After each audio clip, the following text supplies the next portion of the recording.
Bonjour à tous et merci de nous rejoindre pour ce Face à la presse consacré à un géant de l'équipement automobile. Bonjour Patrick Koller. Bonjour. Vous êtes le directeur général de Faurecia, fleuron français du secteur, contrôlé par le groupe PSA et présent dans le monde entier, 122 000 salariés dans 37 pays, 17 milliards et demi de chiffre d'affaires l'an dernier.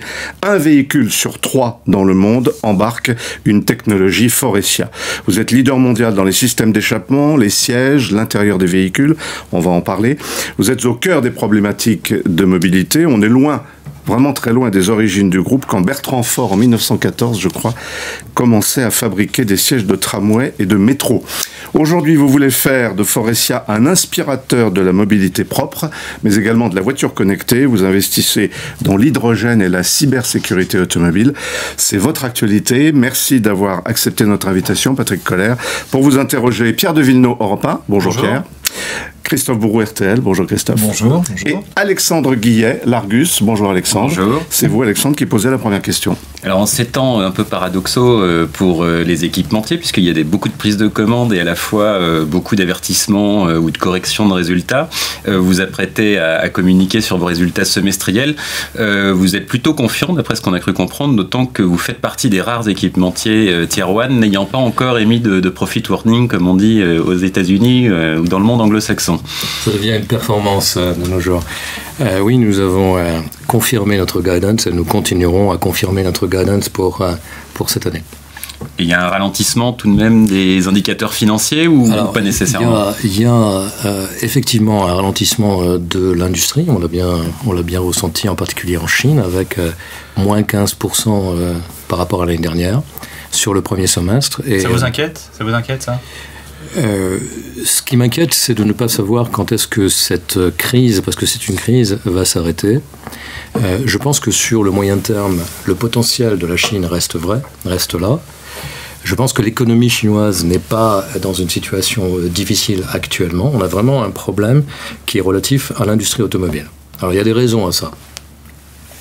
Les raisons, c'est en 2018, donc à partir du deuxième semestre, la réduction des taxes, plus exactement l'augmentation des taxes, qui avait d'abord été réduite à 5% et qui est remontée ensuite à 10%. La suppression du financement peer-to-peer, en particulier dans les villes plus dans l'ouest du pays. Et ça, ça a un gros impact, parce que les gens ont acheté de l'immobilier dans ces nouvelles villes. Et ensuite se sont retrouvés avec un endettement qui les empêche en fait de faire l'acquisition de la voiture ensuite. Il faut rappeler que vous avez 36 usines en Chine, hein, c'est cela? On en a même plus que ça. Oui. Plus que ça? Oui. Combien? On en a plus de 50. Plus de 50? Oui. On a ensuite eu l'augmentation, mais c'est une conséquence du marché de l'occasion dans ces villes-là. On a la guerre commerciale entre les États-Unis et la Chine qui inquiète beaucoup le consommateur chinois. Et enfin, on a dernièrement le CN5 qui passe en CN6. Donc en fait, c'est la réglementation CO2 et qui se met en place de façon un peu chaotique. Puisqu'elle se met en place de façon anticipée par les grandes villes. Elle aurait dû être activée au 1er janvier, voire au 1er juillet de 2020, et les grandes villes l'ont implémentée au 1er juillet de cette année. Donc tout ça fait qu'il y a beaucoup de désordre. On voit aussi que le gouvernement chinois, pour l'instant, se refuse à rajouter des incentives parce qu'il a aussi le souci de la consolidation. Hein. Il y a plus de 140 constructeurs en Chine actuellement et qu'il y a une surcapacité qu'il faut essayer de résorber assez rapidement. Et à ce propos, combien représente le marché chinois pour le groupe aujourd'hui et combien représentent les constructeurs chinois, puisque vous avez développé énormément de contrats avec des constructeurs qu'on appelle domestiques forcément là-bas? Ouais. Alors pour nous, ça représente environ 18% de notre chiffre d'affaires global, la Chine.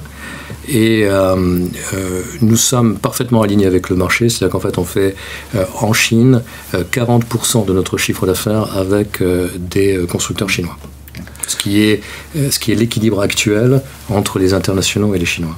Tous les équipementiers passent de sales moments en bourse, vous comme les autres. Valeo a perdu 7% aujourd'hui, vous je crois que c'est 5%, mais surtout ce qui est frappant, c'est que je crois que l'action Faurecia valait 61 € il y a tout juste un an, et que ce soir elle a clôturé à 36 €. Ouais. Alors c'est plus qu'une sanction, c'est terrible.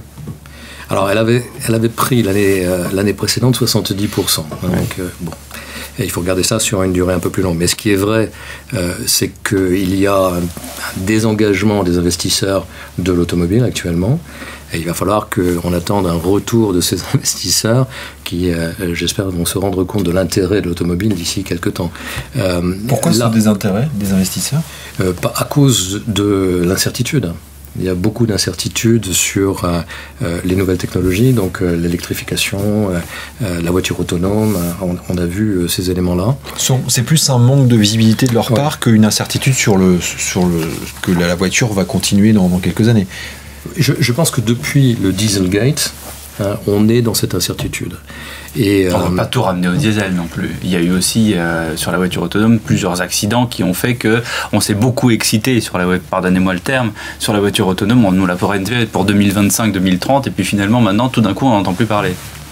Alors quand on compare notre situation d'aujourd'hui avec celle d'il y a 10 ans, il y a 10 ans de définir une vision n'était pas si simple. Aujourd'hui, définir une vision est très simple. On a des tendances lourdes, des mégatrends. Personne ne les contredit. Enfin, si je dis on va vers du zéro émission, je pense que c'est à peu près clair pour tout le monde. Si je dis qu'on aura des voitures autonomes sur la route, c'est à peu près clair pour tout le monde. Si je dis que le CO2 et plus généralement l'environnement devient un véritable souci pour les consommateurs, je pense que tout le monde est à peu près d'accord. Donc en fait, il y a des grandes tendances qui permettent d'avoir une vision, mais plus la vision se précise et moins la visibilité est grande. C'est-à-dire qu'en fait, on ne sait pas aujourd'hui à quelle vitesse les choses vont évoluer. Ça veut dire qu'on est allé trop vite en besogne ? Non, ça veut dire qu'on est passé... Moi, je dis à mes équipes, on est passé d'un monde compliqué à un monde complexe. La différence, c'est qu'un monde compliqué est un monde prédictible. Si vous agissez sur une machine, vous savez en fait avec une forte probabilité quel est le résultat que vous allez attendre d'une action. Et la machine d'à côté ne sera pas contaminée. Si vous voulez le même résultat, il faudra répéter cette action. Dans un monde complexe, vous avez un très grand nombre de parties prenantes ou de paramètres qui interagissent, qui sont en communication à haute fréquence. Et la réalité, c'est que vous injectez une action, vous ne savez pas ce que va être le résultat de cette action. C'est typiquement la météo. Vous êtes capable de dire quel temps il va faire demain, mais sur un mois, vous ne savez plus. Et on est dans ce système-là. Et ce système-là, à mon avis, ne permet d'avancer que si on prend une décision dans un écosystème. Si toutes les parties prenantes, en tout cas les principales, sont autour de la table et se mettent d'accord sur un plan d'action qui n'est pas un plan d'action à 10 ans, mais qui est un plan d'action à 2 ou 3 ans et à renouveler systématiquement pour pouvoir avancer. Mais quelle est cette table ? Vous parlez de vos concurrents ? Non, je parle. Si on parle d'électrification, pendant cet exemple-là, on travaille plutôt sur l'hydrogène. C'est clair pour vous. Mais parlons de l'électrification parce que c'est le plus simple actuellement. On en parle beaucoup. Vous avez les constructeurs automobiles qui sont partie prenante. Ils vont construire les voitures électriques. Par contre, s'il n'y a pas de batterie, ça va être compliqué.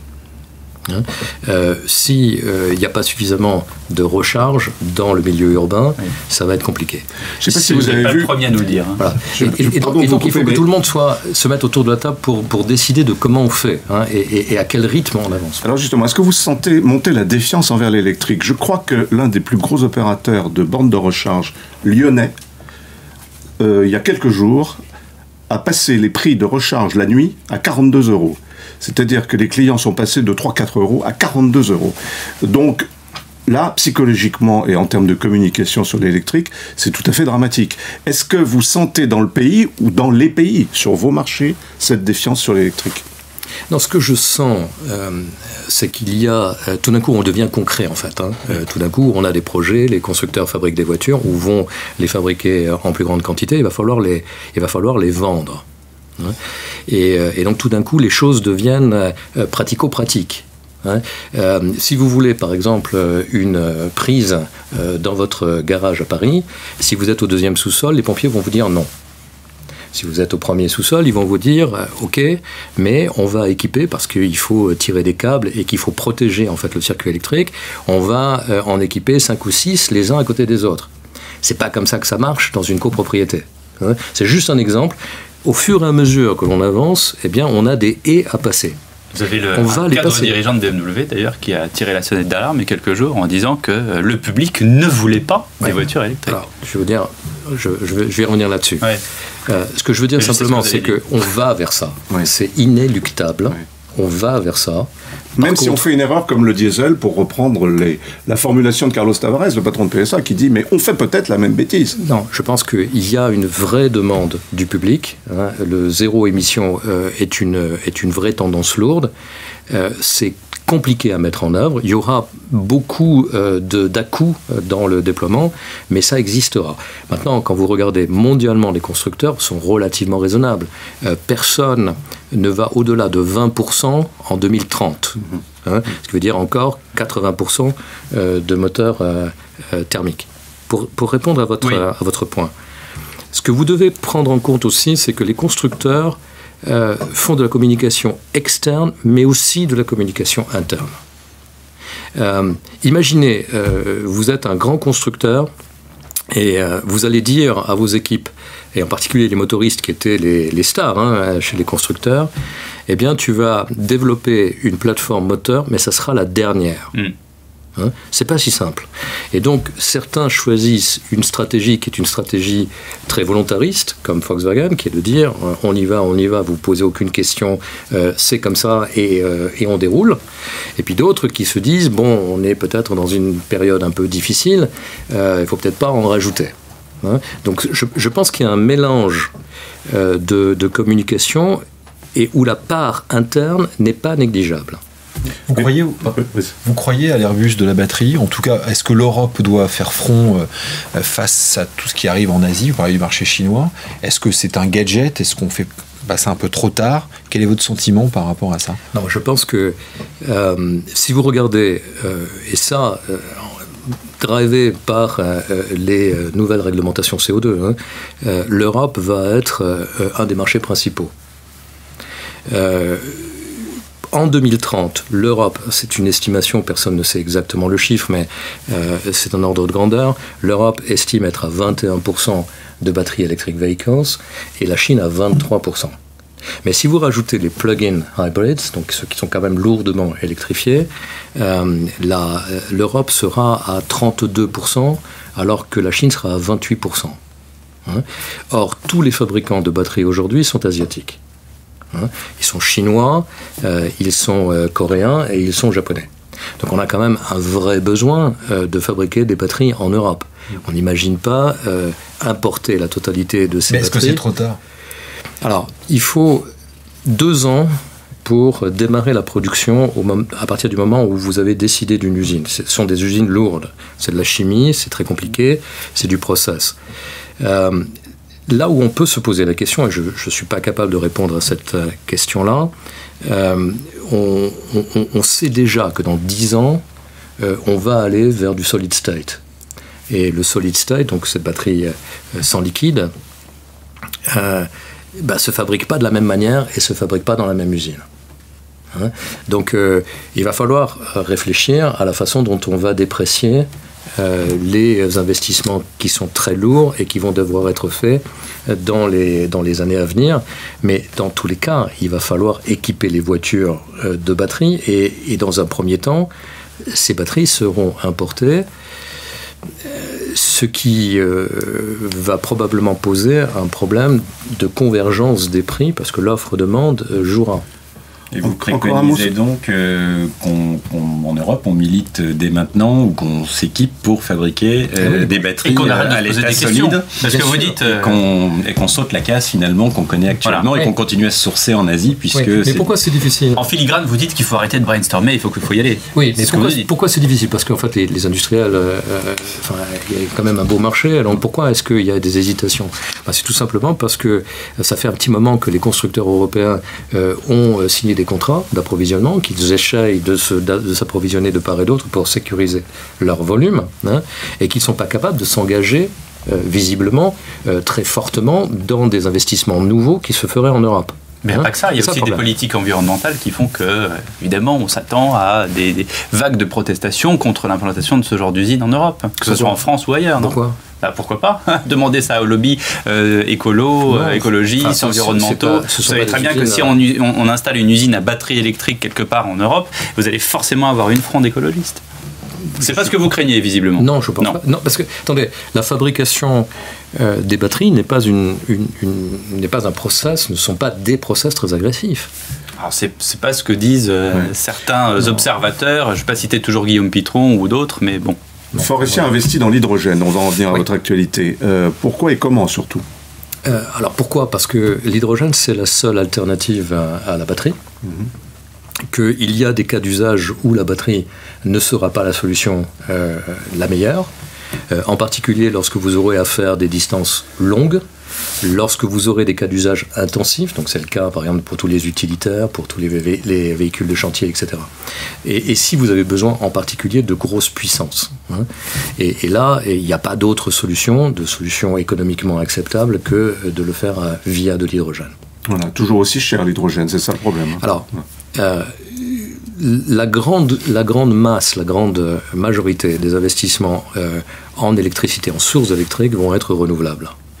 Et le renouvelable, en général, n'est pas exactement localisé là où les consommateurs sont. Donc, cette énergie, il va falloir la stocker et la transporter. Et la transporter sous forme d'hydrogène, c'est quand même la meilleure solution. Et on regarde même à pouvoir la transporter dans les pipelines de gaz naturel. Il y aura des filtrations. Pour éviter l'empreinte carbone, justement. Oui, et donc moi je pense que l'hydrogène existera en masse. Alors peut-être pas tout de suite, mais quand on parle de la voiture électrique, on ne se pose pas non plus la question immédiatement quelle est la source qui permet la production d'électricité. Il n'y a pas que des centrales nucléaires. Bien sûr. Et pourquoi ça marche ? Comment ça marchait en tout cas en Allemagne, l'hydrogène ? Et c'est un flou artistique au niveau économique, et environnemental et politique en France. Mais il y a 3-4 ans, l'hydrogène était un non-sujet. Personne ne parlait de l'hydrogène il y a 4 ans. Aujourd'hui, tous les constructeurs se sont mis à réfléchir à des alternatives hydrogène, et en particulier tous ceux qui font de l'utilitaire. Et on voit que ça bouge. Enfin, moi, je vois des articles tous les jours dans les journaux, les politiques s'y intéressent, il y a des écosystèmes qui commencent à réfléchir à la façon dont on va produire, distribuer cet hydrogène. Il commence à y avoir des fournisseurs qui proposent des solutions concrètes avec des convergences de réduction de prix. Donc, non, je pense que les choses vont assez vite. En France ? En France aussi. Regardez, on a donc notre Qu'est-ce qui s'est passé depuis le plan Hulot ? Enfin, je veux dire, il y a eu un plan, et puis après, on n'a entendu aucun ministre de l'écologie reprendre ce plan. On nous a dit une station, et c'est vrai, une station d'alimentation à hydrogène coûte beaucoup plus cher qu'une station à alimentation d'essence et de gasoil.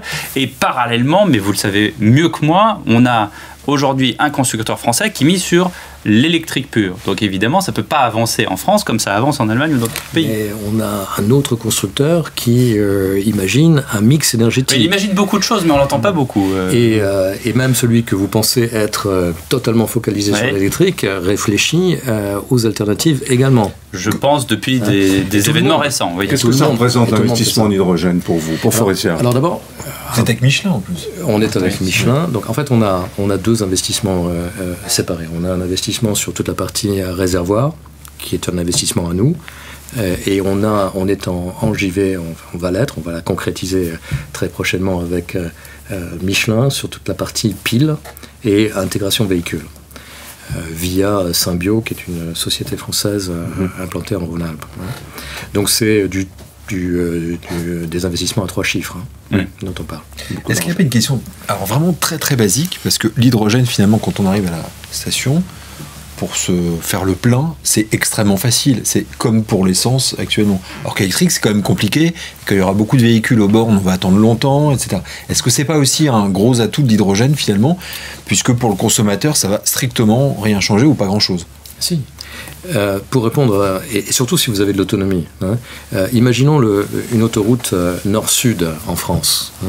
Vous avez des camions sur cette autoroute, ils auront une autonomie hydrogène entre 1200 et 1500 km. Si vous mettez une station tous les 300 km, ça suffit largement. Et ce sont des investissements qui seront faits par le privé. Et on utilisera les stations qui existent aujourd'hui pour le faire.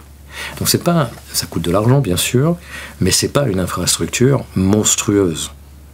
C'est quelque chose qu'on peut parfaitement imaginer. C'est pas moi qu'il faut convaincre, c'est Bercy et le ministère des Transports. Et vous avez parfaitement raison. Il y a un autre élément qu'il faut prendre en compte aussi. La taxe sur les carburants qui est perçue en France vaut environ 50 milliards, 250 milliards en Europe. Donc d'un côté, on va supprimer un revenu de l'État qui est significatif, et de l'autre côté, on va très rapidement être limité sur les incentives que l'on va proposer pour acheter des voitures à zéro émission.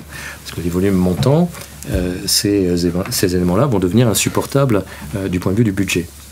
Donc il va falloir très vite, à nouveau, trouver des solutions pour réduire les coûts en proportion.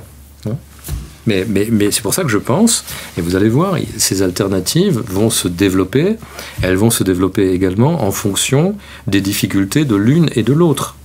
Donc il va y avoir quelque chose qui va se mettre en place, donc les deux infrastructures en parallèle. En tout cas, un centre de recherche dans l'est de la France, c'est ça? Alors on a un centre de recherche sur la partie réservoir dans l'est de la France, et avec notre partenaire Michelin, on réfléchit à implanter un campus, en fait une plateforme industrielle et de recherche dans la région Rhône-Alpes. En tout cas, c'est bien si ce que vous dites, ce que vous nous dites aujourd'hui, que PSA réfléchit fortement à cette énergie, puisque ça aiderait quand même les trois Asiatiques qui sont Toyota, Hyundai et Honda, qui depuis, on peut le dire maintenant, bientôt 2 ou 3 ans, à force de coups de communication et de lobbying, disent l'hydrogène, l'hydrogène, l'hydrogène. Alors on n'est pas comme Charles de Gaulle qui disait l'Europe, l'Europe, l'Europe, l'Europe, mais voilà, le message veut passer, et on est content d'entendre qu'un constructeur français s'y intéresse. Il faudra également prendre en compte, dans un deuxième temps, toute la partie recyclage des batteries. Comment ça se passe avec votre actionnaire PSA, qui, il faut le rappeler, n'est pas votre premier client, loin de là? Comment ça se passe, la gouvernance? Alors bon, avec PSA, depuis toujours, il y a une espèce de mur absolument étanche entre le client PSA et l'actionnaire PSA. Et c'est quelque chose qui fonctionne vraiment bien et qui est reconnu dans l'industrie, ce qui nous a permis d'ailleurs de croître avec les autres clients. Et effectivement, PSA est le 3e client de Faurecia. Et un mur, c'est-à-dire que concrètement, ça veut dire que les équipes de PSA nous traitent exactement comme n'importe quel autre fournisseur, et qu'il n'y a jamais d'intervention sur la partie opérationnelle de l'actionnaire PSA. C'est un peu quand on travaille avec sa femme, quoi. C'est-à-dire, je ne sais pas comment ça se passe. Alors je le fais pas moi non plus, donc ça existe. Alors, vous avez parlé d'un manque de visibilité, Monsieur Koller, au niveau commercial, en fait, des perspectives de développement de certaines solutions, certes prometteuses, mais dont on ignore grosso modo dans 3 ans où elles en sont effectivement. On a une vision relativement claire à 2030-2040 si on se remet au nom des grands cabinets. Et simultanément, vous devez aussi développer la transformation de votre groupe, puisqu'on parlait de gouvernance, et comme tous les grands groupes, vous y allez avec fermeté. Vous allez créer une 4e business unit. Il y a la digitalisation qui est derrière ça, l'industrie 4.0. Comment vous parvenez dans ce climat un peu plus instable? Parce que finalement, si le marché était très souriant, on se dirait bon, c'est relativement simple. Alors que là, j'imagine que c'est quand même parfois des pilotages de précision. Alors d'abord, il faut de la résilience dans cet espace actuel, mais je pense que c'est quelque chose qui va durer. Je pense aussi qu'il faut plus d'agilité, parce qu'en fait, toutes ces difficultés, toutes ces alternatives que l'industrie a à gérer va créer de l'incertitude. Et donc on a besoin, nous, fournisseurs, de s'adapter à ce nouveau niveau d'incertitude. Les fluctuations, par exemple, au niveau des commandes des clients, vont être dans le futur supérieures à ce qu'on a connu il y a quelques années, c'est sûr.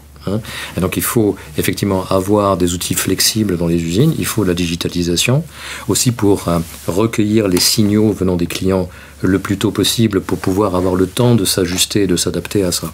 Donc ça, c'est quelque chose qui, à mon avis, est à nouveau une tendance lourde et qu'il ne faut surtout pas considérer comme conjoncturel. Donc il faut travailler sur la réduction de son point mort, il faut travailler dans tous les compartiments de l'entreprise pour que les coûts soient les plus compétitifs possibles. Et ça, c'est quand même ce qu'on fait dans l'automobile depuis pas mal de temps. Donc on le fait maintenant un peu différemment avec de nouveaux outils digitaux. Votre actualité, c'est aussi la cybersécurité. Vous investissez également beaucoup dans ce secteur. Comment ? Alors, il faut que toutes nos entreprises se mettent à faire du software, des algorithmes et de l'électronique associée, bien sûr. Et plus vous sophistiquez ces algorithmes, et plus vous avez besoin, puisqu'il y a de plus en plus de connexions et donc de communication entre les systèmes, de les protéger. Donc nous avons choisi d'investir à Tel Aviv. À Tel Aviv, vous avez l'écosystème qui est probablement le plus performant au monde concernant la cybersécurité. Donc nous avons choisi des partenaires dans lesquels nous avons investi et nous avons constitué une équipe avec une taille critique qui définit nos stratégies de cybersécurité. Qui sera la grande question, l'une des grandes questions des années qui viennent, vraiment ? Oui, parce que, à nouveau, ces systèmes sont connectés, de véhicule à véhicule, de véhicule à autre. Ces systèmes vont générer des données en masse. Ils vont avoir à sécuriser les occupants. Quand la voiture sera autonome, il ne s'agit pas qu'il y ait des fuites de données ou que le système perde le contrôle ou qu'il soit hacké par une voiture par ailleurs. Donc oui, c'est un vrai souci. Alors il existe des solutions, on est toujours en la recherche d'amélioration, mais c'est un élément important. Est-ce que le rachat de Clarion participe aussi de cette démarche, puisque ça va être la 4e business unit du groupe dès l'an prochain, si je ne me trompe pas? Dès maintenant. Dès maintenant. Nous avons consolidé Clarion au 1er avril de cette année. Les estimations disent que 30% de la valeur totale de la voiture sera du software. 30%. Ça veut dire qu'il va falloir que tout le monde s'y mette et que, en fait, on va avoir des systèmes qui vont proposer des expériences aux utilisateurs, aux clients, en particulier dans l'intérieur. Et qui dit expérience veut dire que vous allez activer différentes fonctionnalités simultanément. Et vous ne pourrez le faire que si vous connaissez les personnes qui sont dans l'habitat, puisqu'il faudra aussi essayer d'individualiser la performance. Et donc ça ne peut se faire qu'avec des algorithmes sophistiqués, avec de l'intelligence artificielle et avec ce qu'on appelle du deep learning, parce qu'il faut améliorer ces systèmes constamment en fonction des personnes. Patrick Koller, comment est-ce qu'on peut avoir ce genre de discours, pardonnez-moi, alors que le parc automobile a une moyenne d'âge, je crois, de 9 ans, ça atteint 18, 19, 20 ans pour les voitures, et que, d'une manière générale, puisqu'on a interrogé les automobilistes, les gens se fichent totalement des assistantes à la conduite? Alors ça, je ne suis pas du tout sûr. Je ne sais pas si vous avez déjà essayé le parking automatique. Tous les jours. Ça marche très très bien et c'est franchement très efficace. Ou bien ce qu'on appelle la conduite avec mémoire, vous vous engagez dans une ruelle et la voiture fait marche arrière toute seule. Oui. Non, mais très pratique. Il y a beaucoup de gens... Non mais répondez-moi sur le vieillissement du parc versus ce que vous nous, entre guillemets, vendez. Alors, ce que je peux vous dire, c'est que, et ça c'est lié au smartphone que nous utilisons tous, il va devenir très rapidement insupportable pour les gens que les fonctionnalités de la voiture soient figées du premier jour jusqu'à son dernier jour d'utilisation. Donc on voit déjà qu'on a des algorithmes, des softwares qui sont mis à jour over the air, donc par le web, par la connexion. Tesla, par exemple. Oui, bien sûr, mais toutes les ça, on y vient. Oui, toutes les voitures seront très très rapidement connectées, réellement connectées, donc avec cette possibilité-là. Je pense que dans 2-3 ans, on sera à plus de 95% de voitures connectées.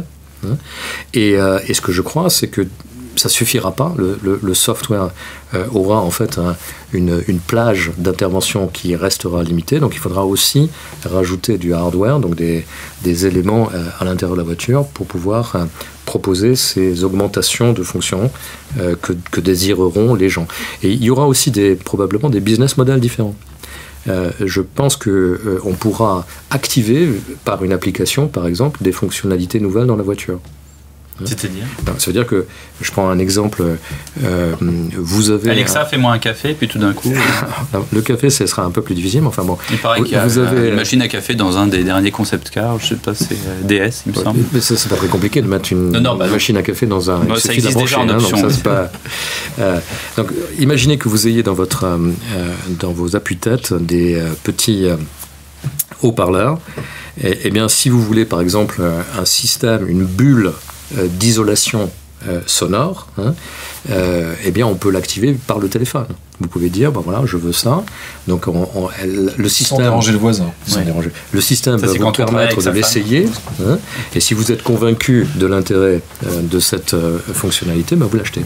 Vous êtes leader sur ce qu'on appelle le cockpit aujourd'hui. Ouais. Et donc il y a une bataille terrible là, parce que c'est l'enjeu de demain, ça. Alors, en fait, on a... le fait est, et ce n'est pas une stratégie que nous avons poursuivie, mais c'est plutôt nos concurrents qui se sont délestés d'un certain nombre d'activités. On est les seuls, aujourd'hui, au monde, à fournir la totalité des surfaces de l'intérieur. Panneaux de porte, tableau de bord... Exactement. Tout ce que vous imaginez à l'intérieur de la voiture. Et donc ça nous donne un très grand avantage, parce que ça nous permet de comprendre d'abord quelles sont les fonctionnalités de l'intérieur de la voiture, comment mettre les capteurs qu'il faut là où il faut pour mesurer tout ce qu'il faut mesurer pour pouvoir activer ces fonctionnalités. Et ça nous permet aussi de proposer des innovations, donc en particulier les écrans, tout ce qu'on est en train de considérer pour la future voiture autonome, alors que la voiture est déjà autonome pour 3 sur 4 des occupants. Mais donc en plus d'écrans. Alors, c'est inéluctable. Pourtant, ça perturbe la conduite. On se dit que les écrans, même si c'est pas encore tout à fait autonome, est-ce que... Alors, les écrans, c'est quand même un moyen très simple en fait de communiquer avec la voiture. Et de ce point de vue, c'est intéressant. Et il y aura aussi toute une partie d'entertainment, donc de vidéos, etc., que les gens voudront pouvoir utiliser dans la voiture. Il y a aussi dans la voiture une possibilité d'être dans un environnement immersif. Donc, par exemple, pour les jeux vidéo, je pense que certains resteront dans la voiture d'ici quelques temps. Donc, déjà, j'ai du mal avec les enfants à la faire arrêter, donc c'est pour continuer en voiture. Donc, il y aura des écrans, mais je pense que l'inflation va s'arrêter un moment. Les écrans seront plus grands. Il y aura des cinématiques pour les faire sortir, bouger, etc. dans la voiture pour qu'ils soient utilisés au mieux. Mais ce que vous nous dites avec tout ça, c'est qu'on conduit de plus en plus des Faurecia plutôt que des Peugeot, des Renault, des Jaguar, des Volvo, et que bientôt, peut-être, et je vous pose la question, vous allez produire des voitures en marque blanche ? Alors nous, certainement pas. On ne produira pas des voitures. Et je pense qu'il y a encore un peu de temps devant nous avant qu'on arrive à ça. Mais il n'est pas impensable qu'un jour, on soit un genre de cuisiniste de l'intérieur de la voiture. Et qu'il y ait des clients, je pense à Uber, je pense à Didi, il y a des gens qui vont vouloir, un peu comme c'est le cas des compagnies aériennes, avoir leur intérieur pour offrir à leurs clients un service particulier, différenciateur. Et ça peut se faire, ça peut se faire directement par nous, mais ça peut se faire aussi via nos clients. Est-ce que vous parlez avec Tesla ? Vous avez un partenariat, je crois, sur... On est fournisseur de Tesla. Vous êtes fournisseur, oui. Est-ce que vous considérez que c'est un modèle ? Quel regard vous portez sur cette réussite, qui n'est pas une réussite financière pour l'instant, mais qui est quand même une sacrée réussite ? Mais je pense que l'innovation première de Tesla, c'est pas le fait que la voiture soit électrique. Ce qui a vraiment révolutionné le monde automobile à partir de Tesla, c'est le fait que la voiture a été construite autour d'un ordinateur. C'est vraiment ça le changement fondamental. Alors ce changement fondamental, il a été rendu possible. Le ticket d'entrée est plus faible lorsque l'on parle d'électrique que lorsque l'on parle de thermique. C'est pour ça que Tesla a pu faire ses voitures. Mais fondamentalement, c'est ça, c'est la connectivité, c'est l'ordinateur au centre. En matière de tableau de bord, ils sont loin derrière vous, parce que c'est une tablette, le tableau de bord d'une Tesla. Pas ça, le tableau ça n'est qu'une tablette, si j'ose dire. Vous faites une table qui est très belle, mais il n'y a rien dessus. Alors c'est compliqué à faire, parce que toute l'aération elle devient invisible. Vous avez remarqué, il n'y a plus les aérateurs qui sont relativement laids dans les voitures. Oui, et cette grande tablette est une tendance, mais je pense que du point de vue de l'ergonomie, c'est pas la meilleure solution. Est-ce que finalement toute cette technologie, question encore basique, mais est-ce que ça va faire augmenter le prix des voitures? Parce que non, il faut pas. Vous allez pouvoir réussir économiquement à mettre de plus en plus de technologie sans que le consommateur, in fine, paye plus cher sa voiture. C'est possible. Il le faut, oui. Je pense que la pression sur le prix, enfin, les voitures doivent être abordables. Si on n'est pas capable de faire des voitures abordables, on ne les vendra pas. Il faut qu'on les vend pas. Il faut être très très clair. Donc il faut absolument trouver des solutions, et la technologie le permet. Je prends un exemple. Plutôt que de mettre des haut-parleurs, vous pouvez activer des surfaces. Donc vous mettez des excitateurs sur les surfaces, ce qui a beaucoup d'avantages. Vous avez des gains de poids importants. Qu'est-ce que vous appelez un excitateur? C'est en fait une membrane qui... Non, c'est pas une membrane du tout, c'est un aimant qui va effectivement exciter la surface. Et en fait, le son sera produit par la vibration au niveau de cette surface. Et donc, un excitateur, c'est quelque chose qui a cette profondeur-là, quand vous avez à peu près ça pour un petit haut-parleur. Donc vous avez beaucoup plus de liberté dans le design intérieur de la voiture. Vous n'avez plus de grille, donc vous pouvez laver, vous pouvez nettoyer la voiture, en particulier lorsqu'elle est partagée, beaucoup plus facilement. Ça, c'est moins cher que ce qui existe aujourd'hui. Mais au total, au global, la voiture, le prix final de la voiture ne peut que renchérir, que se renchérir. Alors, dans un premier temps, l'électrification va coûter de l'argent. Je vous ai dit qu'il va y avoir une courbe de convergence qui sera plus ou moins maîtrisée en fonction des aléas que l'on va découvrir au fur et à mesure que l'on va avancer. Mais je pense qu'à terme, l'électrique ne sera pas plus cher que le thermique. Une voiture électrique est quand même plus simple qu'une voiture thermique. Y compris au niveau du montage, vous avez 30% environ de temps d'assemblage en moins. Et je pense que les technologies nouvelles, donc toute la partie digitale, toute la partie software, va permettre de faire des gains. Prenez le tableau de bord, vous savez, le combiné de tableau de bord que vous avez face à vous. C'est une pièce mécanique et électrique, avec un peu d'électronique aussi maintenant, qui est une pièce compliquée. Si vous remplacez cette pièce-là par un écran, vous faites un gain. Et en plus, vous pouvez le mettre à jour de façon régulière et vous pouvez en augmenter les fonctionnalités. Donc il y a des possibilités, je pense, de nouvelles technologies pour limiter les coûts. Et ça ne sera pas de vitesse, c'est-à-dire des voitures qui seront très haut de gamme, très équipées, et puis, entre guillemets, du low cost, il n'y aura pas grand-chose à l'intérieur des voitures. Est-ce qu'on se divise, le marché va se diviser entre deux types de véhicules? Parce qu'il n'y a pas que les marchés européens, il y a aussi beaucoup de marchés émergents. Oui. Je pense que quand vous regardez la classe moyenne, qui est en croissance, d'ici 2030, cette classe moyenne va croître d'environ 1,3 milliard de personnes. 80-85% de ce montant est asiatique. Le problème de la classe moyenne, c'est qu'il y a des disparités de salaire, de revenus, alors que les frais fixes augmentent. Et donc ces frais fixes, pour ceux qui ont les revenus les plus faibles, laissent relativement peu d'espace pour les loisirs et pour d'autres éléments. Et donc vous avez aujourd'hui un marché qui se bipolarise. Vous avez le low cost et vous avez le premium.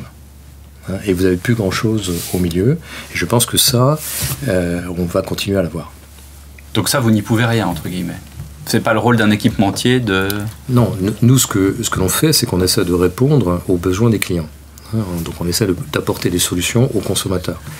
Je pense aussi qu'il va y avoir une addition massive de nouvelles solutions de mobilité. Donc les gens, il n'y aura plus de voitures du tout, ça sera de la mobilité partagée. Non, je ne pense pas qu'il n'y aura plus de voitures du tout. Non, mais ce que je veux dire, c'est qu'il y aura des voitures premium pour ceux qui peuvent, des voitures low cost pour ceux qui veulent quand même une voiture, et puis vous parlez de la classe moyenne, et je pense que vous avez raison, et si on rajoute à urbaine à moyenne, il y aura effectivement cette mobilité partagée qui va se développer, et il n'y aura plus de voitures personnelles. Alors, la mobilité partagée, bon, elle existe déjà, hein, mais... Même parfois de façon anarchique. Oui, elle va se développer, mais elle se stabilisera autour d'un certain pourcentage. Moi, je ne pense pas qu'on se retrouve en ville qu'avec des voitures partagées, ça m'étonnerait. Hein. Ça, vous n'y croyez pas? Non, parce que voiture partagée veut dire que vous allongez votre temps de parcours quand même. Hein. Donc, de combien est-ce que vous êtes prêt à le rallonger? Moi, 0, mais... Bon. Alors après vous avez des robotaxis, vous avez des voitures autonomes, ça existera aussi. Donc, est-ce que vous risqueriez à une date pour la voiture autonome pour tout le monde? La voiture autonome au coin de la rue? Non. Ça dépend de quel niveau on parle. Je peux vous donner une fourchette pour 2030. Ça vous va? Oui, allez-y. Entre 6 et 12% en L4, L5. Donc le niveau 4 et le niveau 5. Entre 6 et 12%.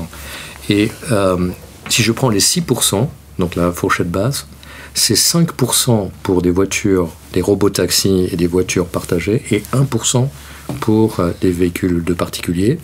Et si je prends la fourchette haute, on est probablement aux alentours entre 8 et 10 sur les voitures partagées, et entre 2 et 4 pour les particuliers. Il y a 5 ans, vous auriez donné ces chiffres pour prolonger ce que disait Pierre?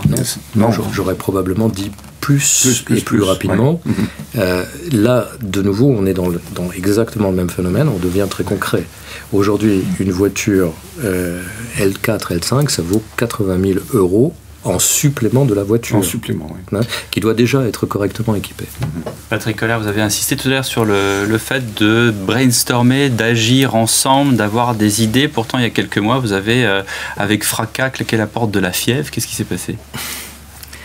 Je pense qu'en France, on a beaucoup trop de syndicats, beaucoup trop d'organismes, et du coup, l'industrie automobile n'est pas très audible.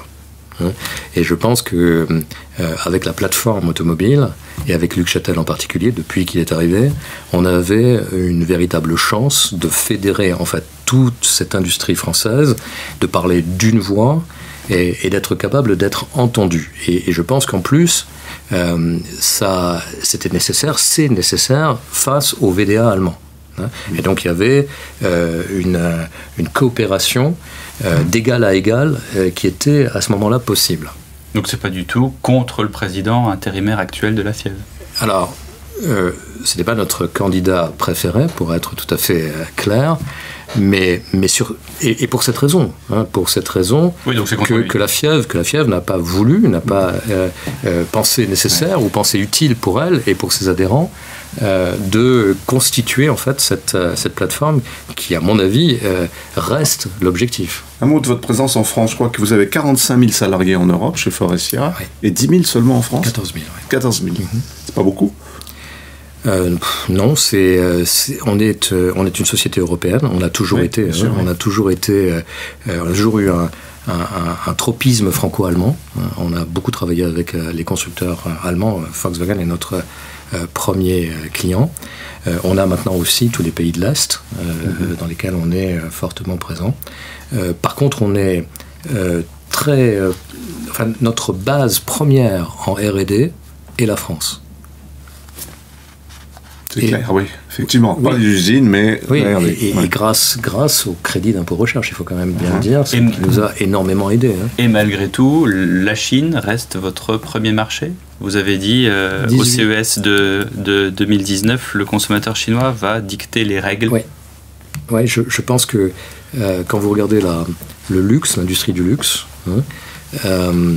c'est le goût français qui s'imposait au reste du monde, et en particulier également aux Chinois, et je pense que ça, c'est fini. Cette phrase, ça veut dire que c'est un peu comme avec le vin de Bordeaux, c'est-à-dire qu'on vend à l'étranger, puis on prend les restes, c'est-à-dire que nous, on va devoir conduire des voitures qui sont en réalité adaptées aux clients chinois? Mais ça me paraît assez normal que... Non, je ne crois pas que ça vous paraît normal? Non, je ne crois pas que nous devions nous adapter au souhait du client chinois. Mais je pense tout à fait légitime que le client chinois ait un objet qu'il achète, qui lui correspondent et qui correspondent à sa culture, ses besoins d'usage, etc. Et qu'on mette le paquet donc du coup là-dessus, puisque c'est le marché principal. Si c'est un grand marché, il faut effectivement répondre à ce marché-là. Et je pense que c'est vrai pour le luxe comme pour d'autres éléments de consommation. Mais ce qui ne veut pas dire, ne me faites pas dire ce que j'ai pas dit, ce qui ne veut pas dire que les voitures chinoises vont s'imposer à nous. Pas ça. Un dernier mot. Si Trump met ses menaces à exécution concernant l'Europe et augmente les droits de douane de 10, 20%, quelles conséquences pour Faurecia ? Eh bien, si nos clients, donc en particulier les clients allemands, exportent moins, ça a évidemment une conséquence sur nos volumes. Bien sûr, oui. Direct. Et ça aura une conséquence également pour le marché automobile en Europe. C'est pas plus inquiétant que la menace chinoise pour l'instant, enfin que la guerre entre la Chine et les États-Unis ? Non, à nouveau, je pense qu'on est en train de passer d'un monde multilatéral en matière d'économie à un monde multibilatéral et qu'il va falloir qu'on s'habitue à des à-coups de ce type-là et qu'il va falloir qu'on se mette en place également d'un point de vue de notre production de façon à équilibrer en fait nos risques. Merci d'être venu nous voir, Patrick Koller, directeur général de Faurecia. Qu'est-ce qu'il faut vous souhaiter ? Un cours de bourse à la hausse. Bah ça, c'est toujours bien, c'est toujours bon à prendre, ça je veux bien ça. Et puis plein de commandes, ouais. Merci. Merci.